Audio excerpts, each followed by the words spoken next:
여러분의 좋아요와 구독은 채널에 큰 힘이 됩니다. 제 이름은 조민재, 올해 38살입니다. 보험회사에서 손해사정사로 일하고 있어요. 아내 서유리와 결혼한 지는 5년째가 되었습니다. 유리는 강남에서 네일샵을 운영하고 있는데 요즘 사업이 잘 되어서 인스타그램 팔로워도 10,000명을 넘었어요. 평소처럼 새벽 6시에 일어나서 헬스장에 다녀온 후 집으로 돌아왔습니다. 샤워를 하고 아침 준비를 하는데 유리가 화장실에서 샤워하느라 핸드폰을 침대 위에 두고 간 거예요. 그런데 그때 문자 알림음이 울렸습니다. 화면에 메시지 일부가 떠 있더라고요. 어젯밤도 너무 좋았어. 다음엔 더 길게 만나요. 발신자는 지훈이라고 되어 있었습니다. 순간 머릿속이 하얘졌어요. 이게 뭔 소리인가 싶었죠. 유리가 샤워를 마치고 나왔을 때는 이미 문자가 사라진 상태였습니다. 여보, 누구한테 문자 왔어라고 물어봤더니 그냥 샵 직원이야. 오늘 스케줄 관련해서라며 대수롭지 않게 답하더라고요. 하지만 제가 본 메시지는 분명히 업무와는 거리가 먼 내용이었어요. 그날부터 유리의 행동을 유심히 지켜보기 시작했습니다. 최근 몇 달 동안 변화가 있었다는 걸 깨달았어요. 밤늦게 들어오는 날이 많아졌고 VIP 고객 예약이 늘어서라는 말을 자주 했습니다. 그리고 예전보다 화장을 더 진하게 하고 옷차림도 더 신경 쓰는 것 같았어요. 특히 핸드폰을 들여다보며 미소 짓는 횟수가 늘었습니다. 누구한테서 온 거야? 라고 물으면 고객이야 또는 직원이야 라고만 답했죠. 예전에는 재미있는 메시지가 오면 저에게도 보여주곤 했는데 요즘은 그런 게 없어졌어요. 어느 날 저녁 유리가 오늘 밤늦게 들어갈 거야. 중요한 고객이 예약을 잡았거들라고 말했습니다. 그런데 평소와 다르게 향수를 진하게 뿌리고 나가더라고요. 집에서 일할 때는 향수를 거의 안 뿌리는데 말이죠. 밤 11시쯤 되어서 유리한테 전화를 걸어봤어요. 아직 일해? 물어봤더니 조금 더 걸릴 것 같아. 먼저 자라고 답했습니다. 그런데 배경에서 클래식 음악이 들렸어요. 네일샵에서는 항상 팝송을 틀어놓는데 이상했습니다. 다음 날 아침 유리의 차 조수석에서 남자용 향수 냄새가 났어요. 은은하지만 분명히 제가 쓰는 향수와는 다른 냄새였습니다. 차에서 이상한 냄새 안 나?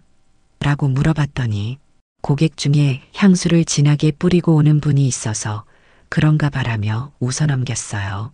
직업상 의심스러운 상황을 파악하는데 익숙했지만 제 아내에게 이런 감정을 느낄 줄은 몰랐습니다. 하지만 더 이상 무시할 수 없는 징후들이 계속 나타나고 있었어요. 뭔가 확실하게 알아봐야겠다는 생각이 들기 시작했습니다.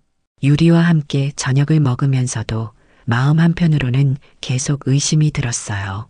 평소와 다름없이 대화를 나누고 웃고 있지만 이 모든 게 연기일 수도 있다는 생각이 머릿속을 떠나지 않았습니다. 제가 모르는 다른 남자가 제 자리에 있을 수도 있다는 상상만으로도 가슴이 답답해졌어요. 그날 밤 잠자리에 누워서 많은 생각을 했습니다. 혹시 제가 예민하게 반응하는 건 아닐까요?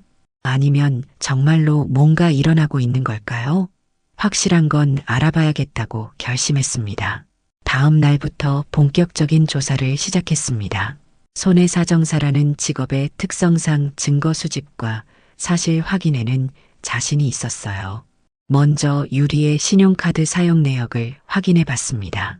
다행히 가게 관리를 제가 하고 있어서 쉽게 접근할 수 있었죠. 카드 내역을 보니 이상한 점들이 발견되기 시작했어요. 최근 2달 동안 고급 레스토랑에서의 결제가 늘어났는데 금액이 혼자 먹기에는 너무 컸습니다. 그리고 제가 모르는 호텔 라운지에서의 결제 내역도 여러 번 있었어요. 특히 눈에 띄는 건 강남 모 백화점에서 남성용 향수를 산 기록이었습니다. 제 생일도 아닌데 왜 남성용 향수를 샀을까요? 설마 다른 남자한테 선물로 준 건 아닐까 하는 의심이 들었어요. 다음으로는 유리의 이동 경로를 파악해 보기로 했습니다. 차량에 설치된 내비게이션 기록을 확인해 보니 네일샵이 아닌 다른 장소를 자주 방문한 흔적이 있었어요.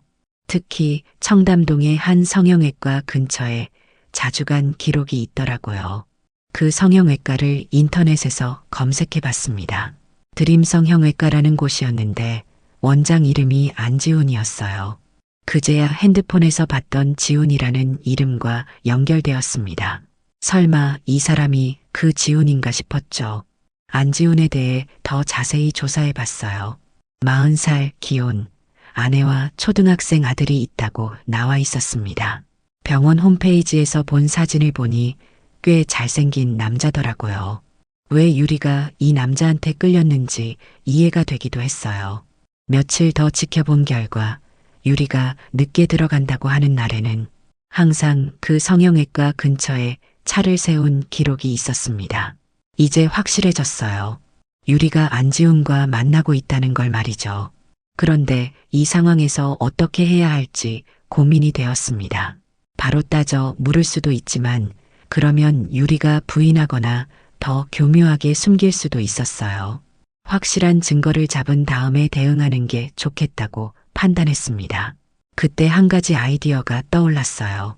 안지훈의 아내에게 연락해 보는 거였습니다. 혹시 그분도 남편의 외도를 의심하고 있을 수도 있잖아요. 인터넷에서 안지훈의 아내 이름을 찾아봤더니 최정윤이라고 되어 있었어요. 정윤 씨의 소셜미디어를 찾아봤습니다.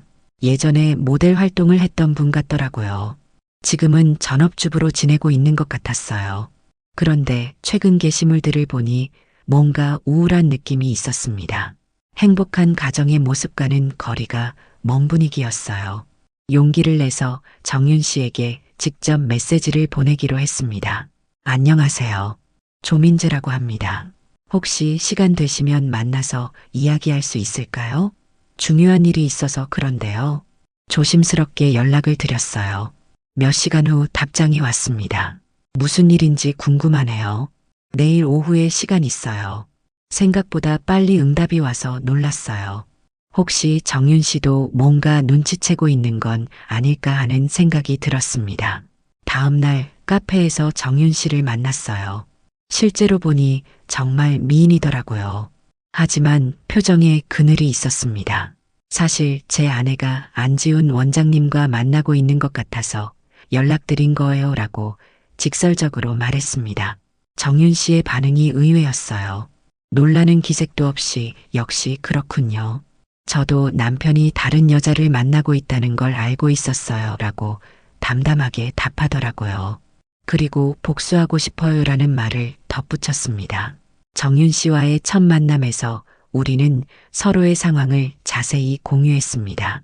정윤 씨는 이미 몇 달 전부터 남편의 외도를 의심하고 있었다고 했어요. 병원 직원들의 시선이 이상했거든요. 그리고 집에 오는 시간도 불규칙해졌고요 라며 자신도 나름의 조사를 했다고 털어놓았습니다. 민재 씨, 우리가 힘을 합쳐서 확실한 증거를 잡아야 해요. 그래야 법적으로도 유리한 위치에 설 수 있거든요. 정윤 씨의 말에 일리가 있다고 생각했어요. 감정적으로 대응하기보다는 철저하게 준비해서 한 번에 끝내는 게 좋겠다고 판단했습니다. 그날부터 우리는 체계적인 증거 수집에 들어갔어요. 저는 유리의 동선을 추적하고 정윤 씨는 안지훈의 병원 내부 정보를 수집하기로 했습니다. 정윤 씨가 병원 직원들과 어느 정도 친분이 있다 보니 내부 사정을 파악하기가 수월했어요. 일주일 정도 지나서 정윤 씨로부터 중요한 정보가 들어왔습니다. 민재 씨, 우리 남편이 병원에서 특정 시간대에 진료실 문을 잠그고 있다는 증언을 확보했어요. 그리고 그 시간에 네일샵 사장이라는 여자가 자주 온다고 하네요. 저도 유리 쪽에서 결정적인 증거를 찾았어요. 유리가 사용하는 두 번째 핸드폰을 발견한 거예요. 서랍 깊숙이 숨겨져 있었는데 안지훈과 주고받은 메시지들이 가득했습니다. 여보, 오늘 저녁에 호텔에서 만날까? 당신 생각에 잠이 안 와 같은 내용들이었어요. 가장 충격적이었던 건 둘이 찍은 사진들이었습니다. 호텔에서 찍은 셀카 레스토랑에서 손을 잡고 있는 모습, 심지어는 키스하는 사진까지 있었어요. 이 정도면 법정에서도 충분히 인정받을 수 있는 증거라고 생각했습니다. 정윤 씨에게 이 사실을 알렸더니 이제 행동에 나설 때가 된 것 같네요 라고 말하더라고요. 우리는 구체적인 복수 계획을 세우기 시작했습니다. 단순히 이혼하고 끝내는 게 아니라 사회적으로도 대가를 치르게 하고 싶었어요. 민재 씨, 제가 알아본 바로는 둘이 매주 목요일 저녁에 강남의 한 고급 레스토랑에서 만나고 있어요. 이번 주 목요일에 현장을 잡는 게 어떨까요? 정윤 씨의 제안에 동의했습니다. 현장에서 직접 목격하는 게 가장 확실한 방법이었으니까요.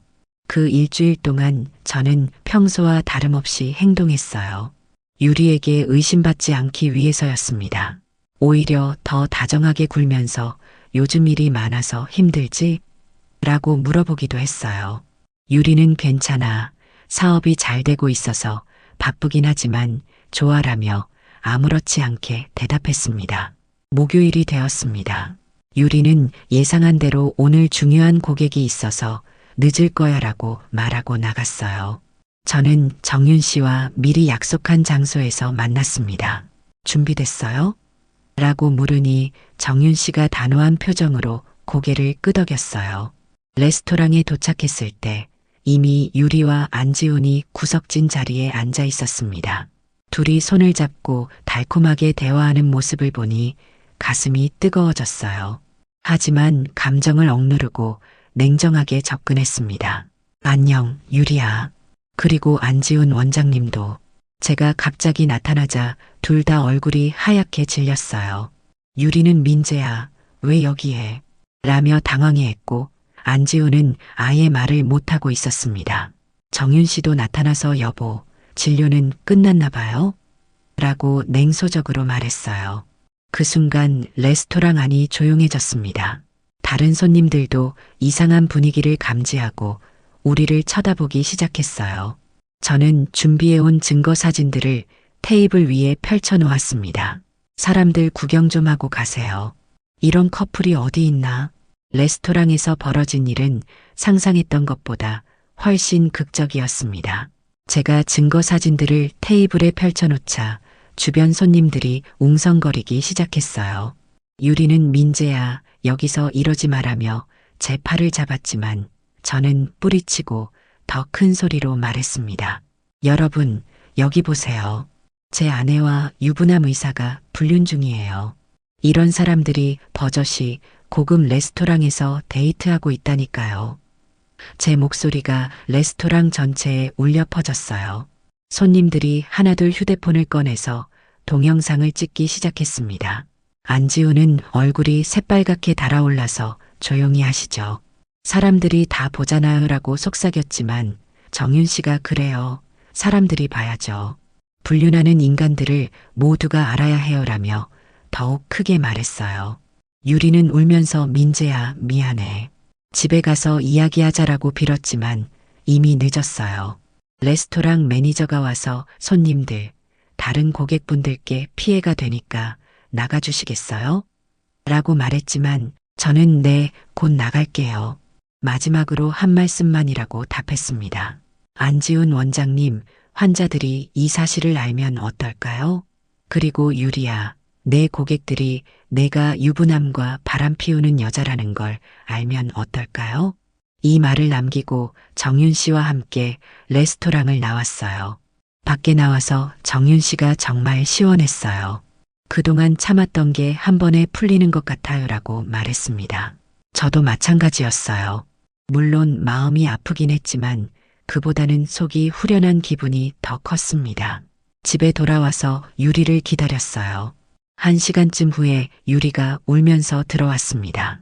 민재야, 정말 미안해. 내가 정신이 나갔었어. 용서해 줄 수 있어? 라며 무릎을 꿇고 빌었어요. 하지만 저는 이미 마음을 정한 상태였습니다. 유리야, 용서는 없어. 이혼해. 간단 명료하게 말했어요. 유리는 안 돼. 우리 다시 시작할 수 있어. 지훈이랑은 정말 끝내기라며 매달렸지만 제 결심은 변하지 않았습니다. 다음 날부터 본격적인 후폭풍이 시작되었어요. 레스토랑에서 찍힌 동영상이 온라인에 퍼지기 시작한 거예요. 특히 유리의 네일샵 고객들 사이에서 빠르게 확산되었습니다. 사장이 불륜했다더라. 유부남과 바람피운 여자한테 네일 받기 싫다 같은 댓글들이 달리기 시작했어요. 유리의 인스타그램에도 악플이 쏟아졌습니다. 10,000명이 넘던 팔로워가 하루 만에 절반으로 줄었어요. 네일샵 예약 취소도 연달아 들어왔고 광고 협찬 제안들도 모두 철회되었습니다.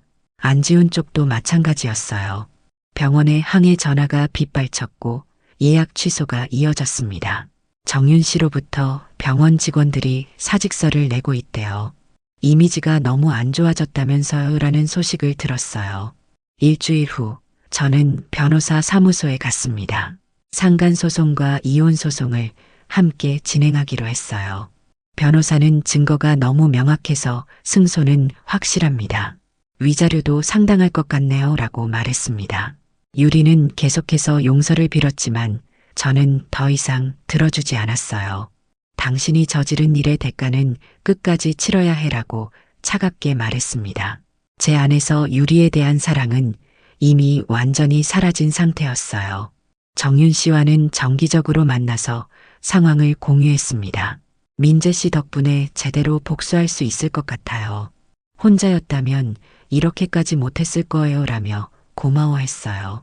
저도 정윤 씨가 없었다면 이렇게 체계적으로 대응하기 어려웠을 거라고 생각했습니다. 소송이 본격적으로 시작되면서 유리와 안지훈의 삶은 급속도로 무너지기 시작했습니다. 먼저 유리의 네일샵부터 타격을 받았어요. 단골 고객들이 하나둘 발길을 끊으면서 매출이 반토막 났습니다. 불륜한 사람한테 시술받기 싫다는 여론이 형성된 거죠. 특히 인스타그램 팔로워들의 반응이 가혹했어요. 실망했어요. 엄팔합니다. 어떻게 남의 남편과 그럴 수 있어요? 같은 댓글이 달리면서 유리는 결국 계정을 비공개로 전환할 수밖에 없었습니다. 그동안 인플루언서로 활동하면서 받던 광고 제안들도 모두 끊어졌고요. 더 심각한 건 유리의 가족들 반응이었어요. 장모님이 집에 찾아와서 이 바람둥이년아, 우리 사위한테 어떻게 이럴 수 있어? 라며 유리를 호되게 꾸짖으셨습니다. 처남도 누나 때문에 우리 가족 망신이야 라며 연락을 끊어버렸어요. 안지훈 쪽 상황은 더욱 참담했습니다. 성형외과라는 특성상 이미지가 중요한데 원장의 불륜 스캔들은 치명적이었어요. VIP 환자들이 대거 이탈했고 새로운 예약도 거의 들어오지 않았습니다. 정윤 씨가 전해준 소식에 따르면 병원 직원 절반이 사직했다고 하더라고요. 민재 씨, 우리 남편이 병원 문 닫아야 할 수도 있대요. 임대료도 못 내고 있다네요. 정윤 씨가 말할 때 기쁘다는 표정이었어요. 저도 마찬가지였습니다. 이게 바로 불륜의 대가라고 생각했거든요. 법정에서의 첫 번째 재판이 열렸어요. 유리와 안지훈이 나란히 앉아있는 모습을 보니 묘한 기분이 들었습니다. 예전에 제가 사랑했던 여자가 저 자리에 있다는 게 실감이 안 났어요. 변호사가 준비한 증거들이 법정에서 공개되었습니다. 호텔 출입 기록, 신용카드 사용 내역, 문자 메시지, 사진들까지 모든 게 낱낱이 드러났어요. 유리는 고개를 숙인 채 울고만 있었고 안지훈은 변명조차 하지 못했습니다. 판사도 이 정도 증거면 불륜 사실은 명확하다며 중간 판단을 내렸어요. 이제 남은 건 위자료 액수를 정하는 일뿐이었습니다. 저희 변호사는 최소 5천만 원은 받을 수 있을 것이라고 말했어요. 재판이 끝나고 나오는 길에 유리가 저를 붙잡았습니다. 민재야, 제발 한 번만 더 생각해봐. 우리 정말 끝인 거야? 하지만 저는 이미 끝났어. 당신이 끝낸 거야 라고 차갑게 말하고 지나쳤어요. 그 후 며칠 동안 유리는 계속해서 연락을 시도했습니다. 문자, 전화, 심지어는 집 앞에서 기다리기까지 했어요. 민재야, 나 정말 후회하고 있어.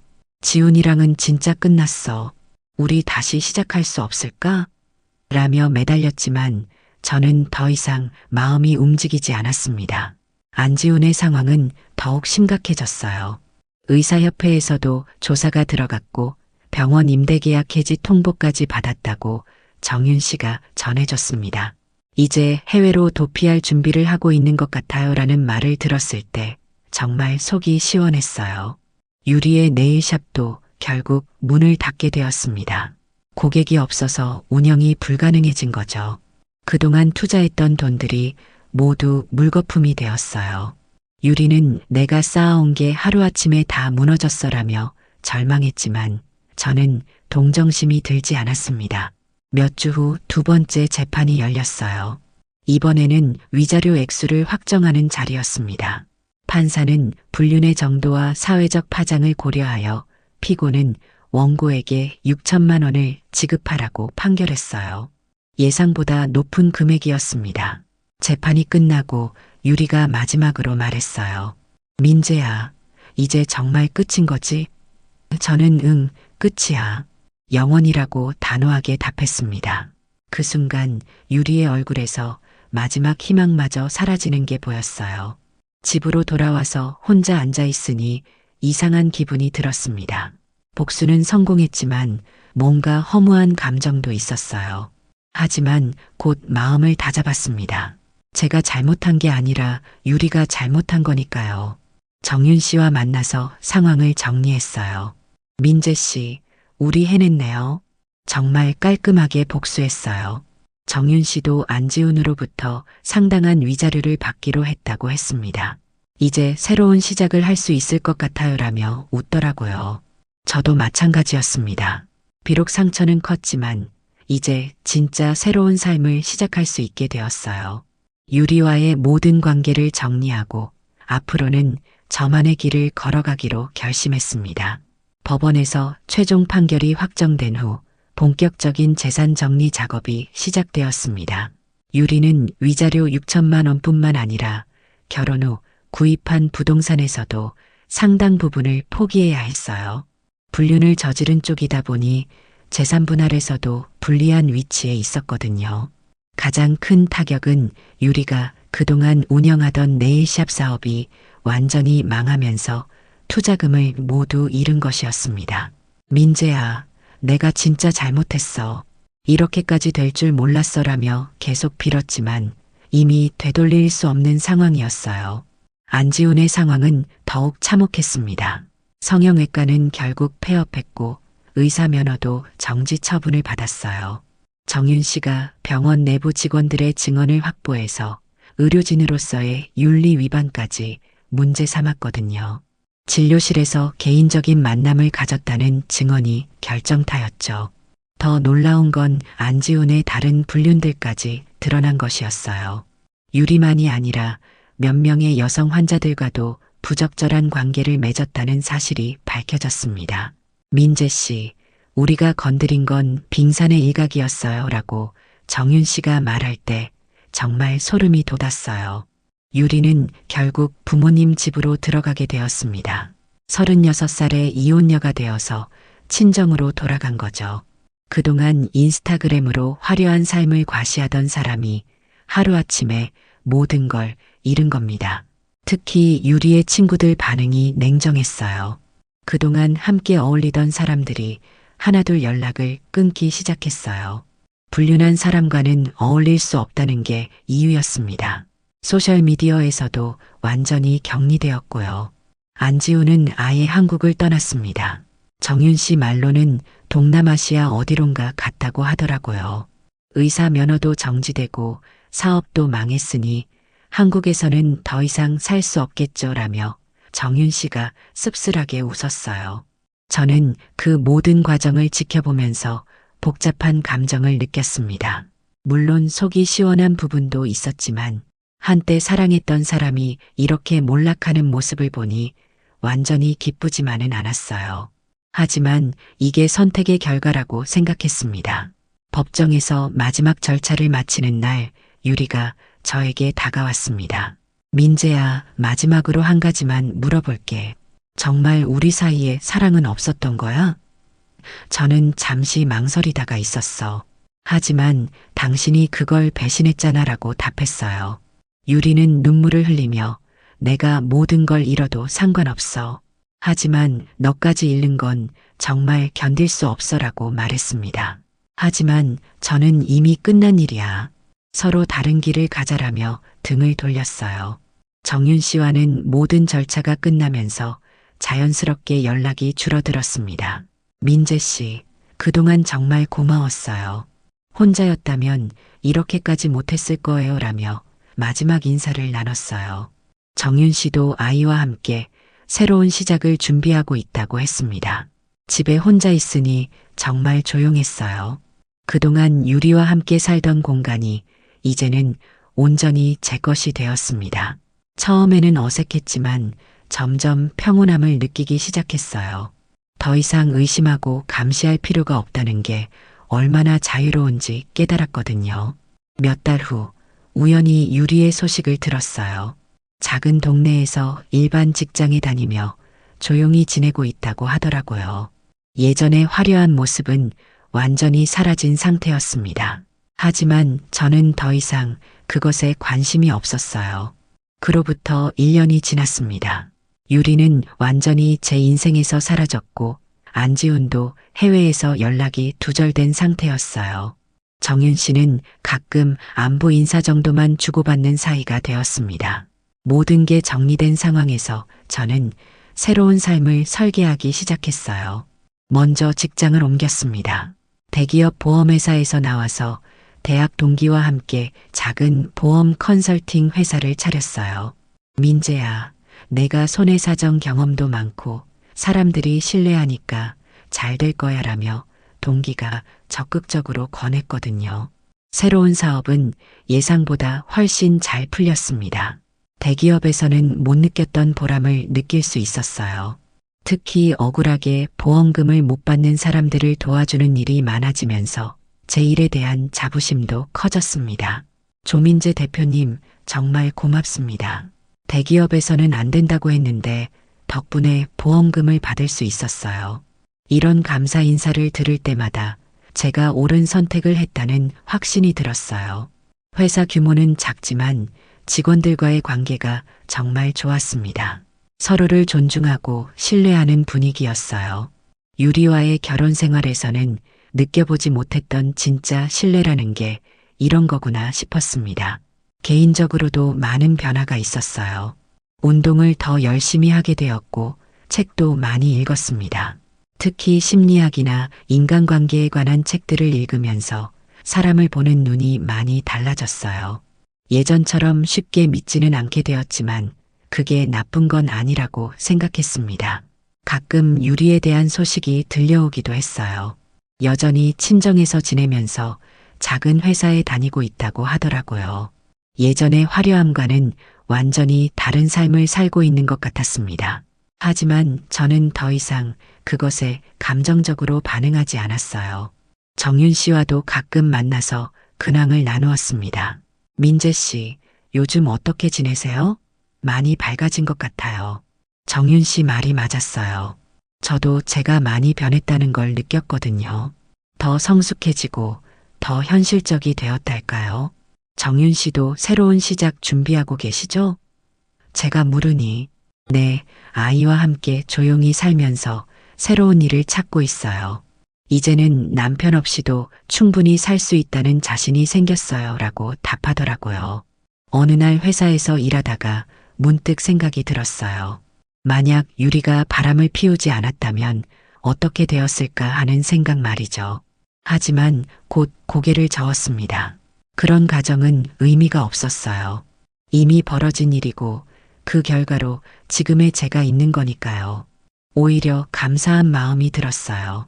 비록 과정은 고통스러웠지만 결과적으로는 더 나은 삶을 살게 되었거든요.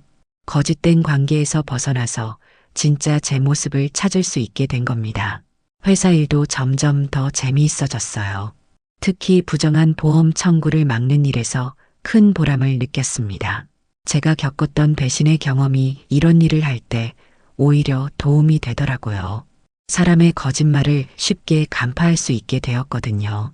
동기가 민재야, 요즘 내가 정말 달라졌어. 예전보다 훨씬 예리해지고 현실적이 된 것 같아라고 말했을 때 저도 그걸 느꼈어요. 순진함을 잃은 건지 아니면 지혜를 얻은 건지 모르겠지만 분명히 달라진 건 맞았습니다. 저녁에 집에 돌아와서 혼자 와인을 마시면서 창밖을 바라보는 시간이 좋아졌어요. 더 이상 누군가를 기다리지도 의심하지도 않아도 되는 평온함이 있었습니다. 그렇게 2년이 더 흘렀습니다. 제 보험 컨설팅 회사는 업계에서 꽤 알려진 곳이 되었어요. 정직하고 신뢰할 수 있는 회사라는 평판이 자리 잡혔습니다. 무엇보다 직원들이 행복하게 일할 수 있는 환경을 만들었다는 게 가장 뿌듯했어요. 대표님, 이번 달 실적이 목표치를 20% 넘었어요. 직원이 기쁘게 보고할 때마다 저도 덩달아 기분이 좋아졌습니다. 혼자서 성공하는 게 아니라 함께 성장해 나가는 기쁨이 이런 거구나 싶었어요. 개인적으로도 안정적인 일상을 찾았습니다. 새벽 운동으로 하루를 시작하고 열심히 일하고 저녁에는 독서나 영화 감상을 하며 하루를 마무리하는 패턴이 자리 잡혔어요. 단조로울 수 있지만 저에게는 이런 평온함이 필요했습니다. 가끔 새로운 만남의 기회도 있었어요. 지인들이 소개팅을 권하기도 했고 회사 일로 만난 분들 중에 관심을 보이는 사람도 있었습니다. 하지만 아직은 새로운 관계를 시작할 마음의 준비가 되지 않았어요. 민재 씨, 언제까지 혼자 살 거예요? 좋은 사람 만나서 다시 시작하는 것도 괜찮을 텐데요.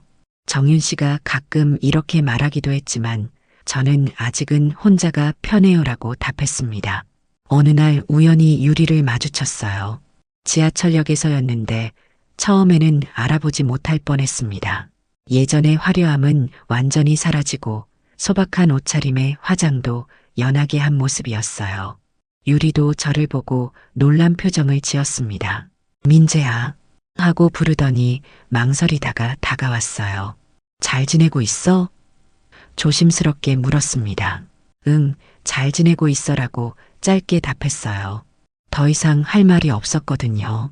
유리는 나도 그럭저럭 지내고 있어. 많이 반성하고 있고라고 말했지만 저는 특별한 감정이 들지 않았습니다.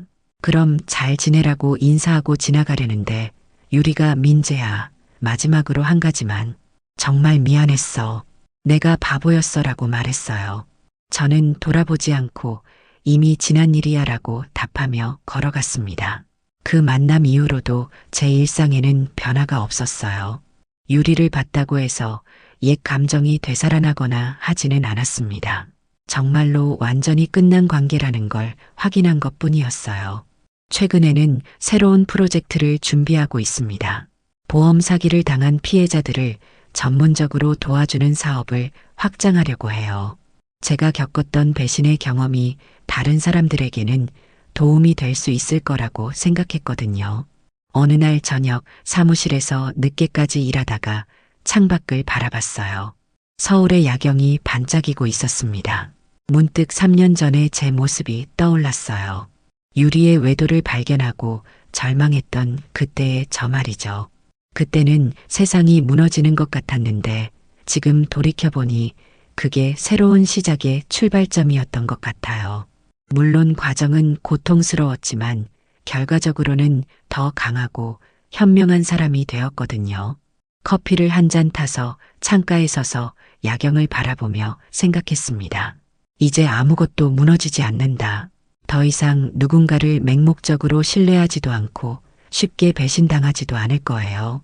제가 직접 쌓아 올린 이 평온함은 누구도 깨뜨릴 수 없습니다. 정말 모든 게 완벽하게 정리되었어요. 유리와 안지우는 그들이 선택한 대가를 치렀고 저는 새로운 삶을 얻었습니다. 복수는 완성되었고 이제는 앞만 보고 살아갈 일만 남았어요. 이야기가 재미있으셨나요? 좋아요와 구독으로 응원해 주시면 더 많은 감동적인 이야기로 찾아뵙겠습니다. 여러분의 작은 관심이 저에게는 큰 힘이 됩니다. 감사합니다.